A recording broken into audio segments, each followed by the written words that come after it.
మంచిగున్నారుల్లా నేనే చేసిన ఇవాళ చూద్దాం మీకోసం మస్తు మస్తు వార్తలు పట్టుకొచ్చిన ఇంకెందుకు ఆలస్యం మొదలు పెద్ద వార్తలు చూద్దాం పారి సోనియమ్మ రాదట 10 ఏళ్ల పండుగకు సీఎం సార్ మీదనే డౌట్ ఉందట లీడర్లకు కాంగ్రెస్ కు కరెంట్ కు కుదురుతలేదట దోస్తి సోషల్ మీడియాల సర్కారుతోని పబ్లిక్ కుస్తీ తెలంగాణకు మళ్ళొస్తున్నారట చంద్రాలు సారు సైకిల్ ఎక్కి పోతారు కావచ్చు రేవంతుల వారు సీఎం సారు బొమ్మ కోసం పోలీసుల తిప్పలు పోతాయని భయపడ్డారు కావచ్చు కొలువులు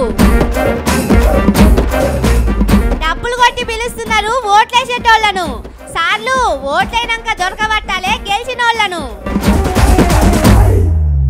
పాపం కాంగ్రెస్ వాళ్ళ గోసలు చూస్తా అంటే మీకు ఎట్లున్నదో గానీ నాకైతే మస్తు బాధ అవుతున్నది తల్లి వస్తున్నది మన తెలంగాణ తల్లి మన తెలంగాణ ఇచ్చిన తల్లి సోనియమ్మ వస్తున్నదని ఓగ సంబరపడ్డరా రాష్ట్రం వచ్చిన సంబరం ఈ తేపకు చిన్నగుండది అమ్మని పిలిచి అందరికి సన్మానం చేస్తామని సర్కారు వాళ్ళు చెప్పుకున్నారు కానీ లాస్ట్ కు అమ్మ రానని చెప్పే వరకు అందరూ మస్తు బాధపడుతున్నారు జూన్ 2 నాడు సోనియమ్మను పిలుస్తాం ఉద్యమకారులకు సన్మానం చేపిస్తాం తెలంగాణ ఇచ్చిన అమ్మ రుణం తీర్చుకుంటామని కాంగ్రెస్ వాళ్ళు చెప్పారు కదా ముఖ్యమంత్రి రేవంత్ రెడ్డి సారు ఢిల్లీకి పోయి మేడంను పిలిచి కూడా వచ్చిండు అయ్యాల వస్తాననే చెప్పిందట కానీ పానం మంచిగా లేదు వచ్చుడు నాతోని కాదని ఇలా చెప్పి పంపించిందట దీంతో చెయ్యి పార్టీలు అందరూ మస్తు బాధపడుతున్నారు అమ్మ రుణం తీసుకుందామంటే ఇట్లా అయిపోయింది ఏందని అనుకుంటున్నారట కానీ మేడం ఎందుకు రాలేదనే దాని మీద బయట చాలా ముచ్చట్లు నడుస్తున్నాయి అప్పట్లో రేవంత్ సారు సోనియమ్మను బలిదేవత అన్నాడు రాష్ట్రం కోసం కొట్లాడుతున్న పొలగాండ్ల పానం తీసుకుందని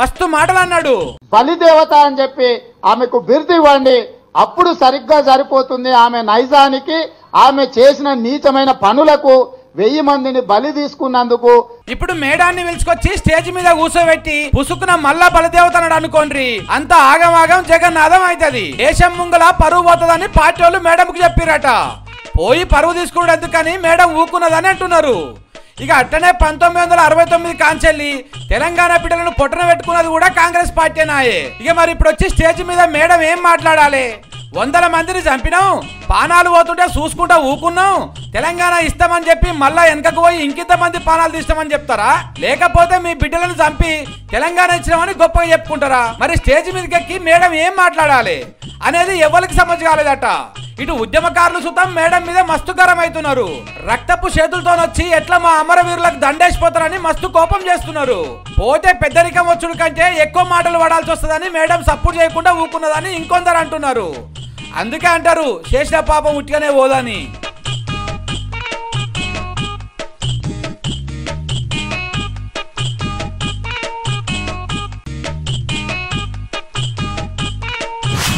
కాంగ్రెస్ ఉంటే కరెంటు ఉండది కరెంటు లేకపోతే కాంగ్రెస్ ఉంటది కరెంటు సమస్య కాదయ్యో కాంగ్రెస్ తోనే బాధయ్యో కరెంటు సమస్య కాదయ్యో కాంగ్రెస్ తోనే తిప్పలయ్యో ఇది నేను వాడుతున్న పాట కాదు హైదరాబాద్ కాంచెల్లి పల్లెటూళ్ళలో ఉన్నోళ్ళ దాకా ఇదే పాట వాడుతున్నారు అంటే ఆ తీర్ల కరెంటు కట్ చేస్తున్నారు అన్నట్టు సర్కారు వాళ్ళు చెప్తున్నది ఒకటి ఊళ్ళల్లో అవుతున్నది ఒకటి ఎండాకాలం మొదలైన కాంచెల్లి అదే అవుతున్నది ఇప్పుడు ఇంకింత ఎక్కువ అయింది పాట ఏదో మజాక్లో వాడలేదు లో నిజంగానే ఊర్లలో కరెంట్ ఉండలేదు ఓ దిక్కు మాడవలగేటట్టు ఎండలు కొడుతున్నాయి కూలర్ వేసుకున్నా చల్లగైతే లేదు కానీ సర్కారు వాళ్ళు పుట్టుక్కుమని కరెంటు వీకేస్తున్నారు టైం గీము ఏం లేదు వాళ్ళకి ఇష్టం వచ్చినప్పుడు ఇష్టం వచ్చినంత సేపు కరెంటు కత్తెర పెడుతున్నారు కరెంటు పోయిందని సోషల్ మీడియాలో చూడండి ఎట్లా పోస్టులు పెట్టిండ్రు బీఆర్ఎస్ లీడర్ కేటీఆర్ సారు ఇవన్నీ ఆయన ట్విట్టర్లో పెట్టిండు మా చిన్నప్పుడు చూసినాం ఇసోంటి అని ఒకరు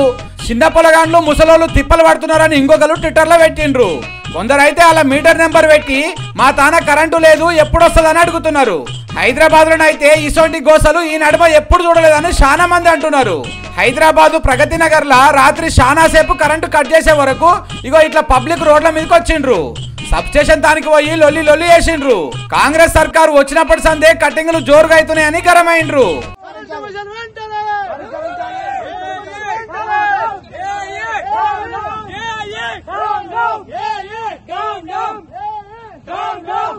ఇక ఇట్లా ట్విట్టర్ లో పెట్టినా తిప్పలే ఉన్నది. అప్పట్లో కరెంటు పోయిందని ట్విట్టర్ లో పెట్టిరని వాళ్ళ మీద సర్కార్ వాళ్ళు కేసులు వేసిండ్రు. ఇంకో దిక్కు ఫీజు వైర్ పోయింది అందుకే కరెంటు కట్ చేస్తున్నామని చెప్తున్నారు.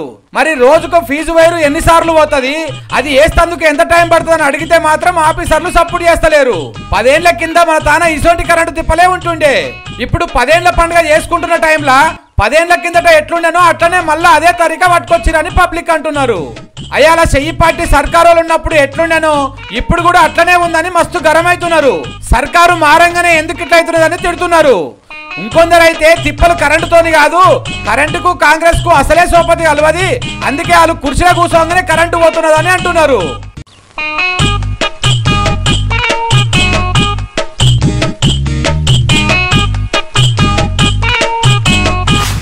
తమ్ముళ్ళు రెడీగాండ్రి, కండువాల దుమ్ము దులుపుండ్రి, వాషింగ్ మిషన్ లేచి మంచిగా ఉతుకుండ్రి, ఆఫీసులను మంచిగా సర్ఫేసి కడుగుండ్రి, సైకిల్ టైర్లల్లా గాలి నింపుండ్రి, పైడల్లా ఇంతంత ఆయిల్ వేయండ్రి, చలో తయారుండ్రి. చంద్రాలు సారు నాయకత్వంలా, రేవంతన్ సారు సహకారంలా తెలంగాణలో మళ్ళా సైకిల్ సినిమా నడిపిద్దాం, జోరు చూపిద్దామని పచ్చపాటోళ్ళు మాట్లాడుకుంటున్నారట. అదేందో చూద్దాం పండ్రి. 10 ఏళ్ల కింద తెలంగాణలో గ్యారేజీకి పోయిన సైకిల్ ను మళ్ళా రోడ్ ఎక్కిస్తారట. చంద్రాలు సారు వాళ్ళ పాటోళ్ళతోటి మీటింగ్ పెట్టి చెప్పింది ముచ్చట. సైకిళ్ళు, పచ్చంగీలు, పచ్చకండువాలు దుమ్ము దులిపి తయారు చేసుకోమన్నాడట. అప్పట్లో ఓటుకు నోటు కేసులో దొరికే వరకు తెలంగాణకెళ్ళి జెండా బీకినట్టే అయింది తెలుగుదేశం పని. ఇల్లు హైదరాబాద్ లోనే ఉన్న ముల్లెమూట ఆంధ్రకు తోలిచ్చిండు చంద్రాలు సారు. కారు పార్టీలు కుర్చీలో ఉన్నన్ని దినాలు ఉన్నదా లేదా అన్నట్టే ఉండే సైకిల్ పార్టీ. కానీ ఇప్పుడు మళ్ళా సైకిల్ కు కొత్త టీపులు, టైర్లు వేసి షైన్ లైట్ చేసి లగాయించి తోలుతారట తెలంగాణ రోడ్ల మీద. మొన్న ఓట్లలో షెయితోనే దోస్తీ చేసిండ్రు. ముంగటున్న సర్పంచ్ ఓట్లలో నిలబడాలని నిర్ణయం చేసుకున్నారు. కానీ చంద్రాలు సారు శిష్యుడు రేవంతన్ సారే తెలంగాణలో ముఖ్యమంత్రి కుర్చీలు ఉన్నాడు. అయినా గానీ ఇక్కడ సైకిల్ ను ఉరికిస్తారట. దీని వెనక చాలా పెద్ద కథే ఉన్నదట నుల్లో. ఈయనేమో రేవంతన్ సారు షెయి పార్టీలున్నాడు. పక్క రాష్ట్రంలో చంద్రాలు సారు పూపాటలతోటి సోపతి చేసిండు. ఇప్పుడు చంద్రాలు సారు ఈడికి వస్తుందంటే ఆయన శిష్యుడిని తీసుకుపోవటానికేనని బయట మాట్లాడుకుంటున్నారు. రేవంతన్ సారు షెయికి టాటా చెప్పి సైకిల్ ఎక్కిపోయి కమలం గుట్లే సొరుతాడని గుసగుసలు వినిపిస్తున్నాయి.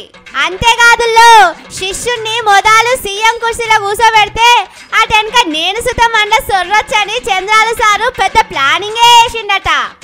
అందుకే వాళ్ళ పాత తమ్ముళ్ళందరితోని మొన్నటి ఓట్లల్లా షెయి గుర్తుకే ఓట్లు వేసిండట. అనుకున్నది అనుకున్నట్టు అయ్యే వరకు ఇక సారు సుతం వస్తున్నాడట. కానీ ఒక్క ముచ్చట మాత్రం సమజైతలేదుల్లా. అసలు రేవంతన్ సారు చంద్రాల్ సార్ చెప్పినట్టు చేస్తున్నాడా, ఢిల్లీలో ఉన్న సోనియమ్మ ఇంటోళ్ళు చెప్పినట్టు చేస్తున్నాడా, లేకపోతే మోడీ సార్ చెప్పినట్టు పని చేస్తున్నాడా అనేది మాత్రం నెత్తి వాళ్ళ కొట్టుకున్నా తెలుస్తలేదు.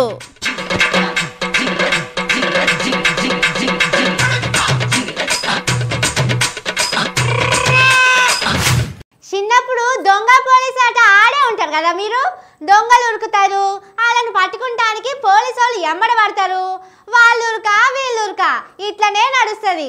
ఇగో వరంగల్ కాడ సుతం ఇట్లనే దొంగ పోలీసు ఆట నడిచింది. కానీ దొంగకు పోలీసు వాళ్ళకు కాదు, చదువుకునేటోళ్లకు పోలీసు వాళ్ళకు నడుమ అయింది. మరి ఇదంతా ఎందుకయిందో ఎరికేనా? ఇటు పోలీసు వాళ్ళు ఉరికిస్తున్నారు, అగో ఏందో దొరకబట్టిండ్రు. పైసలు కింద ఉన్నాయా ఏంది? పైసలు కాదేం కాదు, ఏదో బొమ్మ ఉన్నట్టుంది. ఓరిని 2 ముక్కలైనట్టుంది కదా. ఇక ఈ పోలీస్ ఆయన చూడండి, ఒక్క ముక్క పట్టుకొని ఉరుకుతున్నాడు, గమ్మతి ఉరుకుతున్నారు. ఇగో ఈ పోలీస్ ఆయన ఇటు ఉరుకుతున్నాడు, ఆ పోలీస్ ఆయన అటు ఉరుకుతున్నాడు. అబ్బర కొడక, ఈ అన్న దొరకబట్టిండు. కానీ అందరు పోలీసు వాళ్ళు వచ్చిండు కదా, వాళ్ళు అటు గుంజుతున్నారు, వీళ్ళు ఇటు గుంజుతున్నారు. ఏం లొల్లిరా నాయన ఇది. చిన్న బొమ్మ కోసం ఇంతగానం కొట్లాడుకుంటున్నారని అనుకుంటున్నారా? ఆ బొమ్మ ముఖ్యమంత్రి రేవంతన్ సారుది. అందుకే పోలీసు వాళ్ళు అంతగానం ఆగమాగం అవుతున్నారు.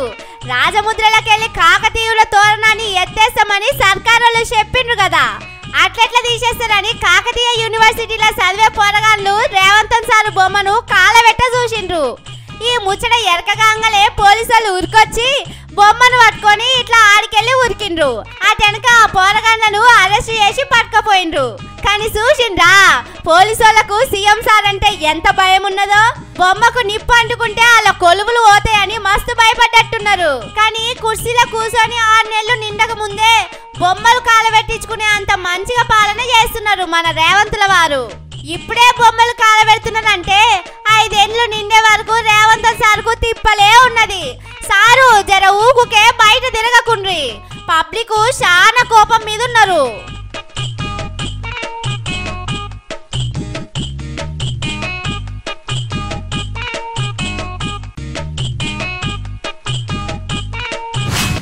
ఆకాశమంత పందిరి, డప్పు సప్పుళ్ళు, రంగురంగుల బట్టలు, గేట్ కార్కి పోకముందే ఎదురొచ్చి చేతిలో చేయేసి తీసుకుపోయే మనుషులు, కాళ్ళు కింద పెట్టి నడుస్తే నొప్పులు వస్తాయేమోనని మెత్తగా ఉండటానికి జంబు కానాలు కూడా వేసిండ్రు. ఏదైనా పెళ్లి ముచ్చట చెప్తున్నావా అని చూస్తున్నారా? ఇది పెళ్లి ముచ్చట కాదుల్లో, ఓట్ల ముచ్చట. ఓట్ల కాడ ఇవన్నీ ఎందుకు వేసిండని అనుకుంటున్నారా? ఇగో ఈ వార్త చూడండి. ఇవి పెళ్లి బాజాలు కాదు, ఓట్ల బాజాలు. పబ్లిక్ తోటి ఓట్లేయించడానికి ఓట్ల ఆఫీసర్లు చేసిన ఉపాయం అన్నట్టు. ఓట్లేసడానికి వచ్చిన వాళ్ళకు జరంత సంబరంగా ఉండాలని ఇగో ఇట్లా డప్పు సప్పులు పెట్టిండ్రు. మంచి టెంట్లు వేసిండ్రు. ఇట్లా చాలా జాగ్రత్తగా చేస్తుంటారు. కానీ దీని మీద మస్తు జోకులు నడుస్తున్నాయి. ఓట్లేసడానికి డప్పు సప్పులు పెట్టి తీసుకొస్తున్నారు, మంచిగానే ఉన్నది. కానీ గెలిచిన వాళ్ళను కలుసటానికి సుతం ఇసొంటిది ఏదైనా ప్లానింగ్ చేయమని పబ్లిక్ అడుగుతున్నారు. ఓట్ల ఆఫీసర్లు ఓట్లేయించి అవతల పడతారు. ఓట్ల ముంగట ఇది చేస్తాం అది చేస్తాం అని చెప్పి మళ్ళా కనిపిస్తే ఒట్టు జాడ పట్టుకొని ఇంటికి పోతే గేటు కూడా తీయరు, మన ముఖం చూడరు.